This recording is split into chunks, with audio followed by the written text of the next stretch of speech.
Mortal Kombat is without a doubt my favorite fighting game franchise of all time, and maybe even my favorite video game franchise of all time, depending on how I'm feeling in the moment.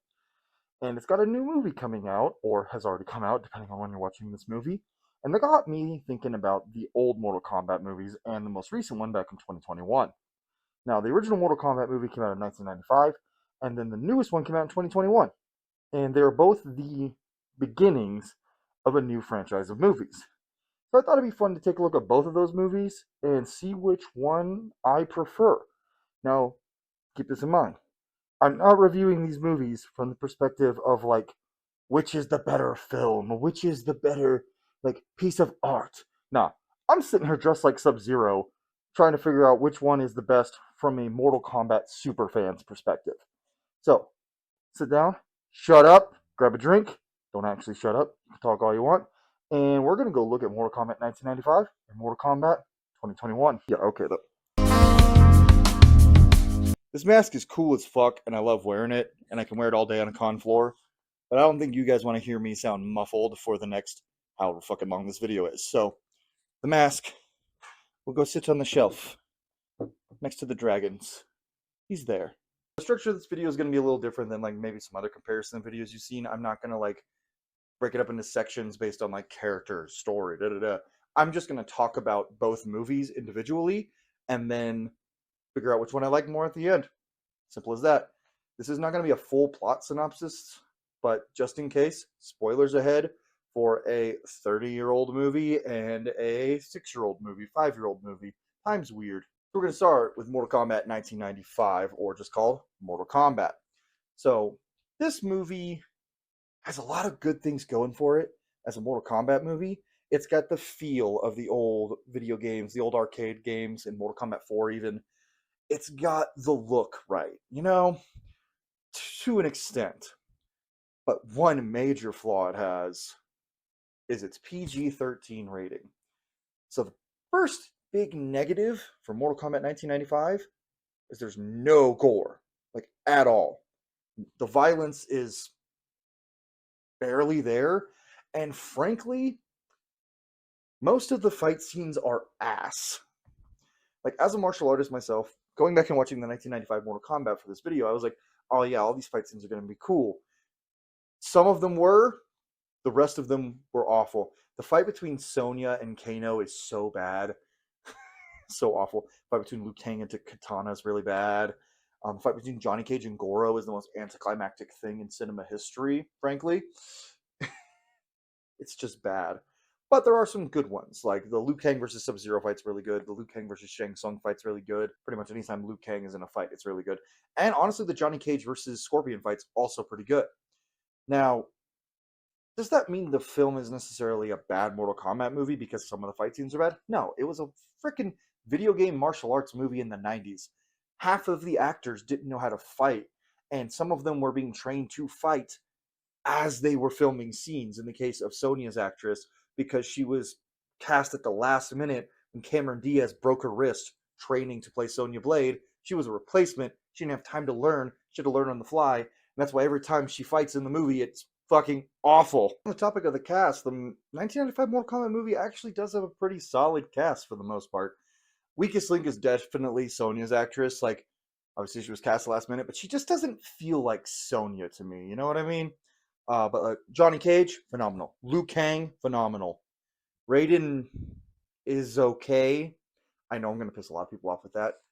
But Christopher Lambert's Raiden has never really been my thing. When I think Raiden, I think of a calm, calculating, imposing presence, not guy cracking jokes every 5 seconds. I'm not saying he's bad, and if you like him as Raiden, good for you. He's just not my cup of tea. I don't really like him as Raiden. Also, Cary Hiroyuki Tagawa as Shang Tsung. There will never be a better Shang Tsung. There just won't. Ever. Also, I'd be remiss if I didn't talk about Kano, because Kano's actor has basically shaped the way Kano has been ever since. Previous to this movie, Kano was not an Australian crime lord. He was based on the Terminator before this. But ever since this movie, Kano has been an Australian crime lord. So, props to him. He did a damn good job. Couple of actors we can't even really talk about though are Scorpion and Sub-Zero's actors and Reptiles because they don't have any speaking lines except for Sub-Zero saying "get over here" and "get down here" and "welcome." Weird. That's another big problem, and we'll talk about that a little bit more once we get more into the story. What is the story of Mortal Kombat 1995? Well, it's the story of Mortal Kombat, the first video game. It is a group of defenders of Earthrealm trying to stop Shang Tsung and his Outworld invaders from winning the 10th Mortal Kombat tournament and merging Outworld and Earthrealm. Simple premise, simple concept. The movie does a good job with this concept. It's kind of hard to fuck it up, honestly, though they do fuck it up in a few ways. For example, Scorpion and Sub-Zero are incredibly mishandled in the 95 film, and as a big Sub-Zero fan, doesn't sit right with me. Don't like it. So in the 95 film, Scorpion and Sub-Zero are slaves to Shang Tsung. Literally says, slaves to my power. They are the deadliest of enemies, but they work together because they're slaves under my power. That's fucking stupid. I know why they did this. They did this so they could hire martial artists that don't know how to act to play Scorpion and Sub-Zero. And my thing is, why didn't you just let them try? That is something the new movie does do a lot better, is almost all of the cast already knew how to fucking fight. But in the games, for those who don't know, Scorpion and Sub-Zero are mortal enemies, at least this version. This version of Sub-Zero and Scorpion. Scorpion is Hanzo Hasashi, a member of the Shirai Ryu. Sub-Zero, a member of the Lin Kuei. And his name's Bihan. He's the first Sub-Zero. Bihan killed Hanzo, at least in this continuity. Hanzo wants revenge and wants to kill Bihan. There's a whole lot else that goes into that, but I'm not going to go into it for the sake of this video because then I'd be talking for another 30 minutes about Scorpion and Sub-Zero's history, and I would love to do that, but I'm not going to right now. And yeah, that's basically the plot. Scorpion's trying to kill Sub-Zero, Sub-Zero's trying to kill Scorpion again. That's their plot in the original Mortal Kombat game. Simple, right? And you could easily make that work in a movie, as we see in 2021. Anyway, they're handled poorly, but every other character I think is handled pretty well. I do want to give a special shout out to the animatronic used for Prince Goro. So Goro is the sub-boss of the Mortal Kombat 1 game, not Mortal Kombat 1, original Mortal Kombat. This game makes it really hard to know when you're talking about the original game or the newest game. So in the original Mortal Kombat game, Goro is the sub-boss. It means he's the second to final person you fight.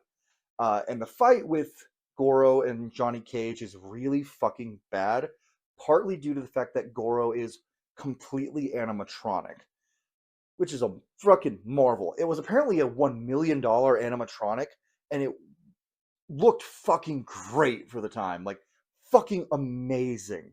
It is a great animatronic, but it doesn't work very well with fight scenes, so the two fight scenes it's actually in kind of look like shit. Also, big part of the story they get wrong, Johnny Cage is not supposed to be the one to defeat Goro. Yeah, Johnny Cage beats Goro in this movie. Though, to be fair, in the original Mortal Kombat game, canonically, Liu Kang just kicked everyone's asses. Like, that's the whole plot. Liu Kang beat everybody. Kind of boring, right? The only other thing we know canonically is that Scorpion killed Sub-Zero, which also, in this movie, does not happen. Liu Kang kills Sub-Zero, Johnny Cage kills Scorpion. None of that happens in the game. It's not that big of a deal, but it is something I'm going to harp on as far as like lore accuracy and like accuracy to the game, because they're trying to be a one-to-one recreation of the original game. That was the point of this movie. So they're going to get a little bit more flack for that than the newest movie because they weren't trying to do that. Shang Tsung, though, perfect. Everything about him is phenomenal. Cary Hiroyuki Tagawa, absolute legend. Funny enough, also played Heihachi Mishima in the Tekken movie, which is kind of weird casting, but phenomenal as Shang Tsung. And the final fight between him and Liu Kang, so good. But that's mostly because of him and Robin Shou, the actor who played Liu Kang, just both being phenomenal martial artists and worked so well together. Now, how's the writing in the movie? We went over the story and the action scenes. How's the writing? Hit or miss. Really hit or miss. They put a lot of emphasis on comedy, which is kind of necessary in a Mortal Kombat movie because Mortal Kombat is a series that both takes itself really seriously and not seriously at all. And you need to find that balance in a movie in order to make it work. And this movie almost does that. Specifically with Johnny Cage, they do a pretty good job of it. I think if I recall correctly, the actor's name is Lyndon Ashby. He does a great job as Johnny Cage. Fun fact, this is also the origin of the Johnny Cage and Sonya romance going forward for the game. So this movie did influence a lot going forward with the video games, and it's a landmark in video game movie adaptations. But the rest of the writing's kind of mid. Liu Kang has some funny lines here and there, but for the most part, he's just, I am the chosen one. Raiden would have great writing if it wasn't Raiden. If that writing was done for another character, it'd be great. It's not. Uh, Kano is. I forgot how cringy Kano was in this movie. I wouldn't watch this movie like being like, "Oh yeah, Kano. He's one of my favorite characters as a kid." This dude's weird. Shang Tsung, great writing. Takes himself totally seriously, but it's still great. So overall, I'd say the writing is hit or miss. I mean, if it's your cup of tea, it's your cup of tea. If it's not, it's not. For me personally, I think it's fine, but there's other things I would prefer. Overall, is Mortal Kombat 1995 a good Mortal Kombat movie? Yes. It was the best one we had for a long time. I'll say that. It is a very, very decent attempt to make Mortal Kombat into a movie, but it's just held back by a few things. The changes to the lore, some are good, some are bad. The Scorpion Sub-Zero thing's bad. Ugh, so bad. And then the Johnny Cage and Sony thing, that's kind of good. Kano changing completely. I honestly think that's a good change in my mind. But there's just a lot of things that hold it back outside of that, like the cringy writing for anyone except Johnny Cage, the really bad fight scenes for most of the movie, and the PG-13 rating is probably the worst thing that could have happened to this movie. I feel bad for Paul W.S. Anderson, at least at this point in his career, because he directed a Mortal Kombat movie that was PG-13, and then when he finally got an R rating for Event Horizon, it was so gory that they had to tone it down and strip it of everything he wanted in it. Thankfully, he got to make Resident Evil and keep going with that, so... Oh, that's a whole nother topic entirely. But, that being said, overall, I think Mortal Kombat 1995 is a solid 6.5 to 7 out of 10 movie if you're a diehard Mortal Kombat fan. If you're a fresh Mortal Kombat fan and looking for a way to like get into it, this is not a bad start. It's a good way to get in. I'd say it's probably 7.58 in that regard. But for a seasoned Mortal Kombat fan who really, really cares about the characters and story and the gore and the fight scenes, it's passable. Mortal Kombat 1995 was a solid attempt to make a live-action Mortal Kombat movie. It just failed in certain areas. But let's look at the 2021 film. Does it fare better than its 1995 counterpart? We'll see. So Mortal Kombat 2021 had a lot more writing on it than the 1995 film did. It was an attempt to start a new cinematic universe, kind of. We don't know if it's going to be a full universe yet or just the two films. We'll see how the second film does. And it had to live up to a lot more than the previous first movie did. Because Mortal Kombat had almost 30 more years of games after that movie came out. Not only did it have Mortal Kombat 2, Mortal Kombat 3, Mortal Kombat 4, it also had the PS2 era.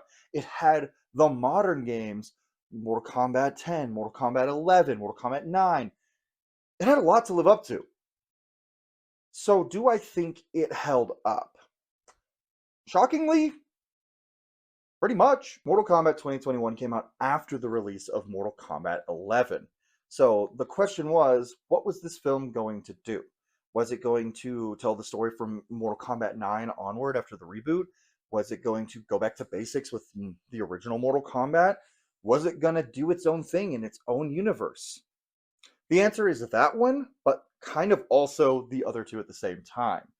It feels like it plays a lot of reverence to the old games in old timelines while still doing its own thing. And I think that was a safe bet to do their own thing for the first movie, but still keep the essence of Mortal Kombat, so that way you had time to grow. Now, the movie actually starts before the tournament. And not like in the 95 film where you get 20 minutes of movie before the tournament actually starts and then the whole rest of the movie is the tournament. No, this entire movie is pre-first tournament in the series. The second film, which is about to come out, actually seems like it's going to be the entire tournament, which I'm excited for. And so they're making some changes here and there. And one of the biggest changes is this movie's entire premise is that Shang Tsung is trying to end the tournament before it starts, because this is once again the 10th tournament. And if they win, Shao Kahn can merge Earthrealm with Outworld and claim it for himself. Shang Tsung's trying to fast track this by killing all of Earth's champions before the tournament. Now, if you're a Mortal Kombat veteran, you're sitting there going, well, how can they do that? Because if they kill all the champions, Raiden can just find other champions, right? Not in this timeline, in this universe. In this universe, they introduce a special thing called Arcanas. I used to hate this, but dealt with it for the sake of liking the movie. What Arcana is basically a chosen warrior from birth will have the Mortal Kombat dragon tattooed on their body, basically from birth, as a birthmark. And me and my friend were actually watching the film, and he laughed so hard. He had never seen the movie. He thought it was going to be a birthmark, like just vaguely in the shape of the dragon, not just like a print of the logo on Cole's chest. He thought that was funny. And then I kind of thought about it. I was like, okay, that is kind of silly. But basically, any chosen who has that mark enters the Mortal Kombat tournament. So Shang Tsung is trying to kill anyone with that mark in Earthrealm. And that leads us to our probably most controversial aspect of the film, our new main character. I forgot to mention one of the dumbest things in the new Mortal Kombat movie that takes points down a little bit. Um, so everyone else getting their Arcana like makes sense, like why they get it. Like when they talk about Liu Kang get his Arcana, it's like, oh yeah, that makes sense why he does that. Or like Cole getting his, it's like, ah, that works. Or Kano when he gets his, oh yeah, that makes sense why he got that. So after Sub-Zero blows off Jax's arms, Shaolin monks give him tiny metal arms, which also, how did Shaolin monks give him tiny metal arms for one thing? And for another thing, his Arcana is apparently his tiny metal arms become gigantic metal arms, which, yes, Jax having giant metal arms is one of his big things, right? But couldn't you have done that in a better way? Couldn't you have just kept him in this movie like with his arms and like made his Arcana super strength or something, and then giving him the metal arms later? But like the way it is, like it's like the one Arcana thing in this movie that actually pisses me off. It just doesn't make any fucking sense. Before we talk about our new main character, we have to talk about the opening sequence, which is, in my opinion, one of the best sequences we've ever had in a Mortal Kombat film or a fighting game film in general. It is the incident of Bihan Sub-Zero killing Scorpion, Hanzo Hasashi, and his family. Now, in some other timelines, Bihan kills Scorpion. He kills Hanzo, but does not kill his family. Others do that, but he gets blamed for it, which is why Scorpion goes after him. In this film, they drop that entirely. Everything is on Bihan. He fucking did this. The Lin Kuei killed the Shirai Ryu clan, killed them all, including Hanzo's wife and son. So the start of the movie is an absolutely phenomenal fight scene between Hiroyuki Sanada as Hanzo / Scorpion and I think his name is Joe Talsim as Bihan / Sub-Zero. Just fucking breathtaking choreography, amazing fight. Hanzo uses a lot of the rope dart. It's so cool. And as I said, Bihan kills him. But there's a new twist to it. Scorpion has a younger daughter in this timeline. She was safe during the attack. So after Scorpion dies, Raiden finds her, takes her away, and raises her. And then we pan to a new character to the franchise named Cole Young. Side note, so many people hate this character that there's a hashtag going around right now that says death to Cole. And I know why.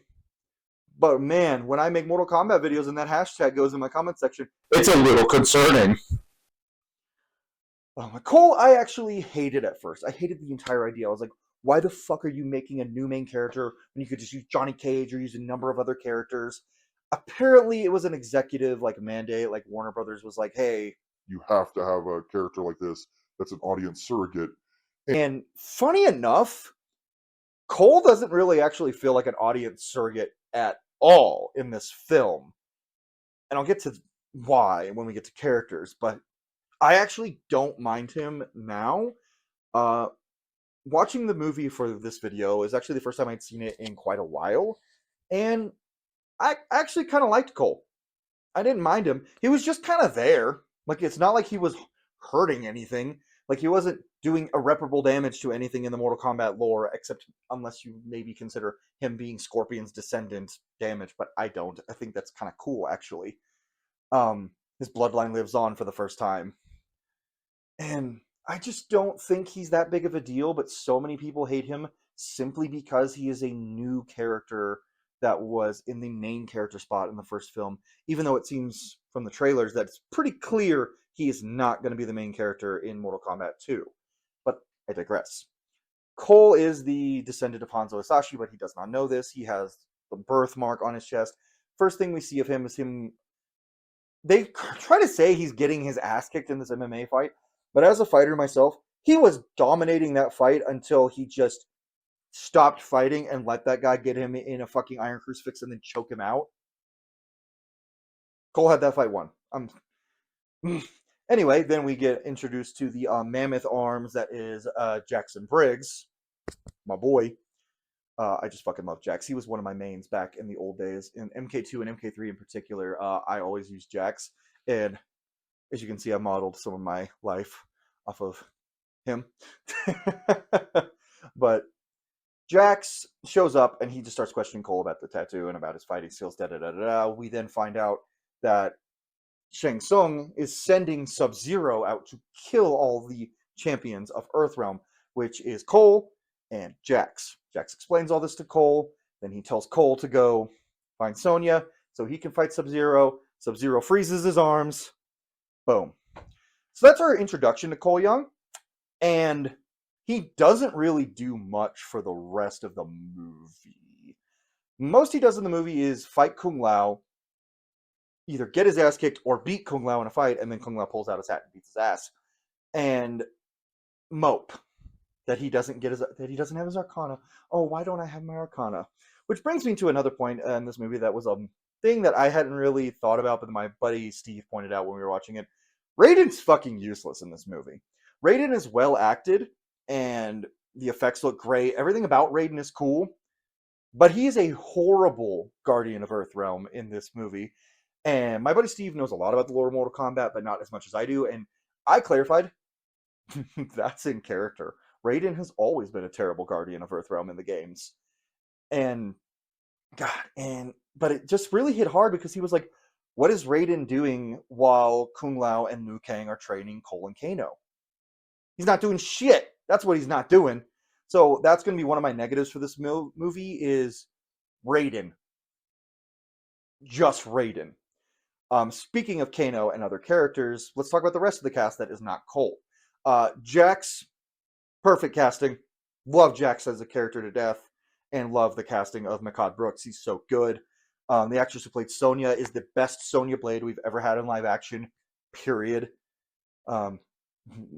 League's better than Ronda Rousey, too, in MK11, if you know, you know. And Kung Lao, I'm not sold on him, really. I mean, he's kind of just a pompous ass the whole time, and his actor, Max Huang, is actually pretty damn good martial artist. I've looked into him. He's pretty cool. I think Kung Lao was just there to be the, look how cool I am. And that's kind of his whole purpose in this movie. Like, even as a teacher, he's a way worse teacher than Liu Kang.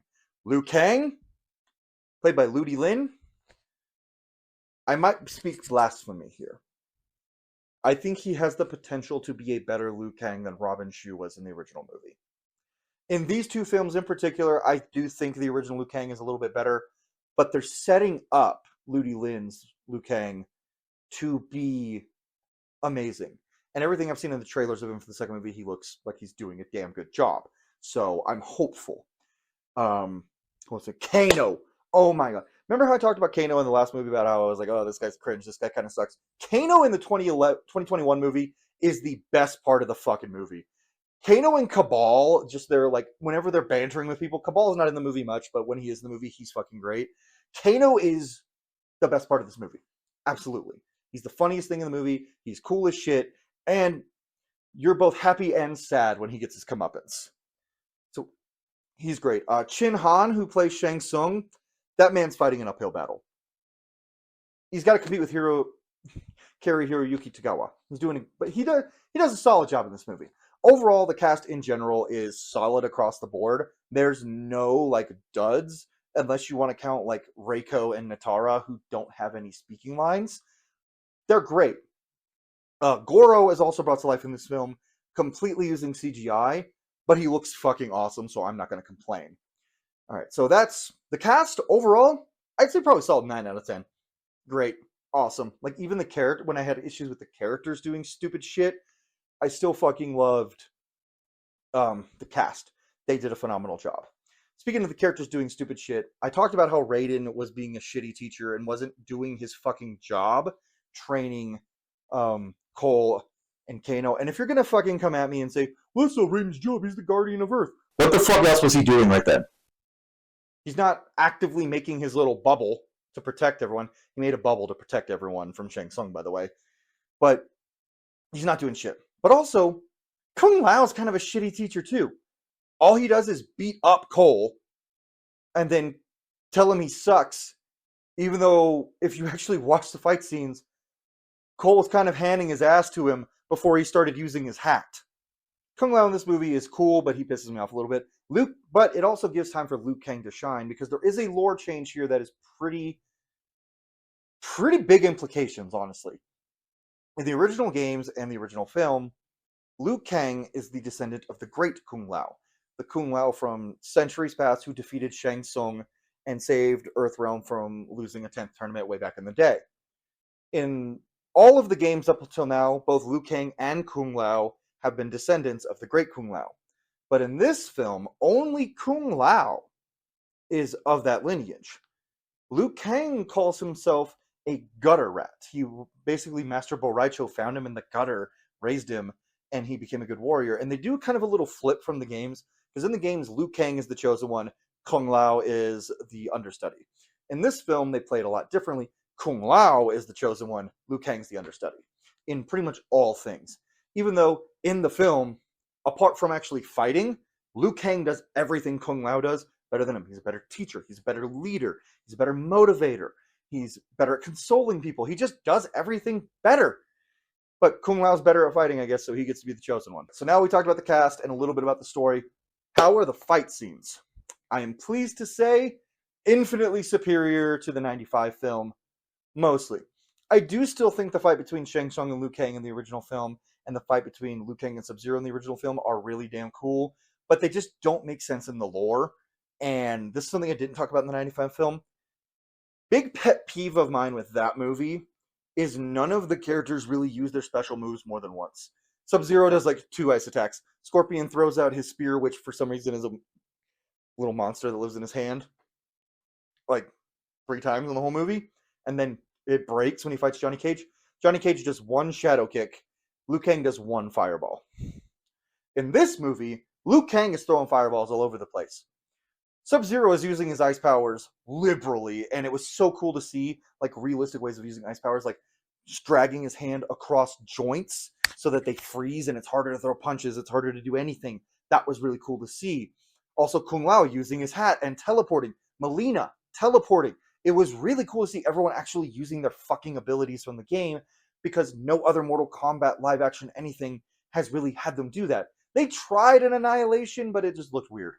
But that's one thing that the 95 film gets another negative for, is the fights don't feel like Mortal Kombat fights. They're very good martial arts fights, mostly. The good ones are.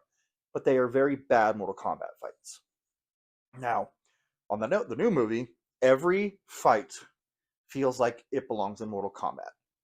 With the exception of maybe the little quick fight between Kano and Sonya, like the first one when they're in the desert. That's whatever. But every major fight feels like a Mortal Kombat fight. Sub-Zero versus Scorpion in the beginning feels like a Mortal Kombat fight. Jax versus Sub-Zero, Mortal Kombat-ass fight. Every fight's great, and every actor has at least some fighting experience. Like Makad Brooks had done boxing, and that's why he was perfect fit for Jax. And obviously, Joe Taslim, who plays Sub-Zero, is a fucking phenomenal martial artist.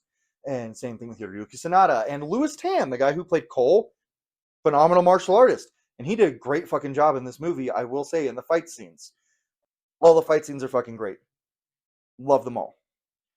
So, yeah, that's really my review of that. Oh, the gore, the fatalities, so good. We get to see Kano do his heart rip on Reptile, who's in the movie for 5 minutes, which that kind of bummed me out. But they could always bring him back in the sequel with Quan Chi's necromancy or whatever. Kung Lao does his buzzsaw fatality on Natara, so fucking good. And there's a few more. Oh, Jax does the clap. There's one fatality we'll talk about here in a minute when I talk about the rest of the plot and things that I think are good that other people seem to think are bad. One fight scene that I actually really liked that I think I've seen people online not like very much is Cole's fight scene with Goro. Now, granted, am I happy they killed Goro in the first movie? No. But that fight scene was cool as shit. I'm sorry. That fight scene was really cool. It was better than most of the other fights in the movie because it was actually a decent amount of time. But Cole's Arcana, it turns out, is the suit of armor that covers him that gives him the ability to. He basically gives him Ultra Ego Vegeta powers, where like he gets hit and then he can take the force of that hit and throw it back at his opponent, which actually makes sense why he's able to beat Goro in this fight because Goro's all brute force and he starts pummeling Cole while he's in his armor. He's blocking, and you see like all the lights light up on his suit, and they pull it into his hand, and he lands one shot. That one punch has all the power of all the shots Goro was throwing at him. Of fucking course it hurts Goro. I do think it's a little weird that he can use that power to manifest tonfas, one of which with the blade, but I will say the way he kills Goro with it, just slicing and dicing him, oh, so good. I'm not going to go into full detail. Watch the movie if you want to see what that is about, but it's a really cool fatality. And then the final fight of the film is Cole versus Sub-Zero, at least at first. Cole gets his ass whipped because Sub-Zero is like the perfect counter to Cole's powers. He beats the shit out of him. Raiden at one point gave him this little dinky dagger and was like, "Oh, this was your ancestor Hanzo's." Oh, also pointing out another time when Raiden's a shitty teacher. Cole's moping and looking at pictures of his family. Raiden goes, "Fuck you, you're bad at this shit. Go be with your family." And they try to play it up like Raiden knew Goro was going to show up and it was going to help Cole awaken his Arcana. And he may have known that, but even if he did, you sent the one fighter you have without his Arcana to fight Goro. Bad fucking idea, Raiden. Once again, biggest negative in this movie, Raiden. But the final fight ends up being between Cole and Scorpion versus Sub-Zero. And at first you might think, oh, that kind of takes away the Scorpion Sub-Zero. It fucking does not. Cole is only in the very beginning of the fight and the very end of the fight. It's mostly a fight between Scorpion and Sub-Zero, and it is the best Mortal Kombat fight we have ever seen in live action. And I can only hope that the fight in the sequel between Scorpion and Noob Saibot lives up to this fight, because this fight was fucking phenomenal. Opening with Scorpion versus Sub-Zero and ending with Scorpion versus Sub-Zero. Perfect idea. And then after the fight is over, Shang Tsung shows up and he goes, "Oh, I'm taking my people back." And then Raiden does another thing that pissed me off where he just teleports Shang Tsung away. And I'm just like, you could fucking do that the whole time. You could just make him go. Poof. Also, they did the thing where they have the big cool guy who's the cool martial artist, and then he dies because Shang Tsung kills Kung Lao. I wasn't too upset about that. A lot of people were. I've never really been a fan of Kung Lao. I mean, he's kind of eh. He's just worse Liu Kang. Let's be real. This is just kind of like how Kind of like how Bihan is the worst Sub-Zero. but I say but a lot. If you take a shot every time I say or but in this video, you'll be fucking plastered. Please don't do that. Please don't do that. The movie ends with Raiden gathering his team and going, "Oh, we need to find more champions," which kind of begs the question: is like, don't they need to have the marking? Like, are there more people with the marking? Earlier in the movie, Sonya had said that she and Jax have been tracking people with the marking, and that they'd all been killed. That's how she found Kano. He killed somebody. Also, I know I haven't been doing a good job of like really explaining the plot of this movie, but I'm just kind of going over things and how it's its own thing. Because that's the whole point of this fucking little rant I've been doing. This movie is not supposed to be a full adaptation of any Mortal Kombat video game. It is weirdly a prequel to like a Mortal Kombat 1 video game or the original Mortal Kombat or like an MK9 style game. Because its lead up to the tournament. So that's why I'm giving it more leeway than I am the 95 film, because the 95 film had a tougher job in one way, and that was to fully adapt the original Mortal Kombat game. And I think, honestly, they kind of failed to do so. Not fully failed, it's fine. But Mortal Kombat 2021, they took a bigger risk by telling their own original story, and I think it worked out really well. I think it was a good movie. But the big cliffhanger for this movie is we're going to find Johnny Cage. And as much as I've defended Cole Young in this video, I'm still like, why couldn't you have just used Johnny Cage in the first place and not Cole Young? Johnny could have filled the same role as the guy who doesn't know what's going on. And then we wouldn't have needed the whole, descendant of Scorpion. Could have just had Scorpion. But it's fine. Overall, this movie's not perfect either. I think it had so much more potential to be phenomenal. But it ended up just being pretty damn good. I don't think this is a bad film by any means. I've heard some people say it's way worse than the previous Mortal Kombat films, and I'm like, it's definitely not worse than Annihilation. And after watching them back to back, because I did watch them back to back, the new movie is better in all the ways I care about as a Mortal Kombat fan. It feels more like Mortal Kombat. It has much better fight scenes. It has gory fatalities. And the characters feel more like the characters than they do in the 95 film. Like, Sonya in the 95 film doesn't feel like Sonya. And Johnny Cage is the exception. I think we'll have to see how Carl Urban does in the sequel. And even then, I think Ludi Lin makes a better Liu Kang than Robin Chu. Raiden definitely feels more like Raiden, as much as I've bitched about him in this video. He's definitely more like Raiden than the Highlander was. Final thoughts. I know I rambled a little bit when it came to Mortal Kombat 2021, and I didn't give any definitive rankings, but that's not the point of this video. I'm a fanboy of Mortal Kombat. This was just supposed to be a fanboy talking about his favorite fighting game franchise and which movie he thinks is a better fit. And I gotta say, it's the 2021 movie. It's the 2021 movie. It's just better. The costumes are I didn't talk about costumes or anything. The costumes are better. The characters feel like the characters. The fight scenes are better. I think the only thing the original movie has full on better than the new movie is music. But even then, this movie used the Mortal Kombat theme a lot more liberally than the old movie did. You know which one I'm talking about. The Mortal Kombat. That one. Overall, they're both really good. I'm just realizing I didn't give a rating for the 2021 film.